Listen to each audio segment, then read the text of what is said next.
Today's project, we're going to take a blank white wall like this to a board and batten wall like this. So let's get started. I'll start off by using a 4-foot level marking all my lines where the boards are going to go. Next I'll use a tape measure to mark off 16 inches for all the stud locations. I'll be able to nail the horizontal boards straight into the studs. However, for the vertical boards, some will not line up, so I'll have to use some glue for that. Once I have my original stud locations, I'm just taking my 4-foot level and will extend those lines a little bit to the top boards. Now that I have the whole grid laid on the wall, I know exactly where I want the boards to go. I'll have a couple running horizontally, then the rest running vertically. The other option was I could have painted this is going to be gray, so I could have painted it first and then maybe laid out the grid. That might be easier. We'll see how it goes because now I'll have to paint the edges. But I got it drawn up, so we'll see how it goes. Now I'll start cutting all my boards on the miter saw that I have set outside. It was a snowy day, but I made it work.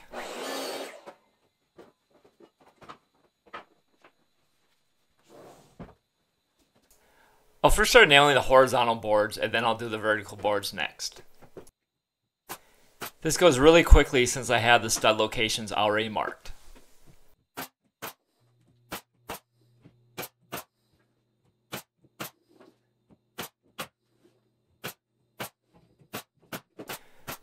The design I chose was a 1x6 board on the top and the bottom and a 1x4 board in the center. Now it's time to attach the vertical boards. I'm adding some liquid nail on the wall before I put the boards up. Then I'll use my finish nailer and put a few nails in it just to hold everything while the glue dries.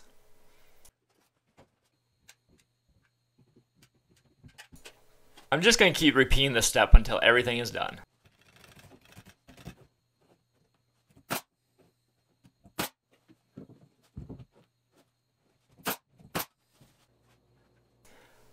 I'm adding a piece of 1.5" molding to the top just for a little decorative detail. The combination between the liquid nails and the finish nails should hold it securely in place.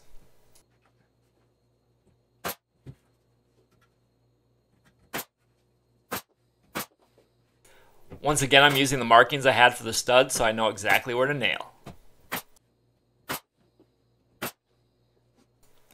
I add some painter's tape to the top and the bottom, and now I'm going to start rolling on the gray paint. Everything looked pretty good with the first coat, but I decided to do one more just in case. After it was all completely dried, I was excited to take out the painter's tape and see how it all looked.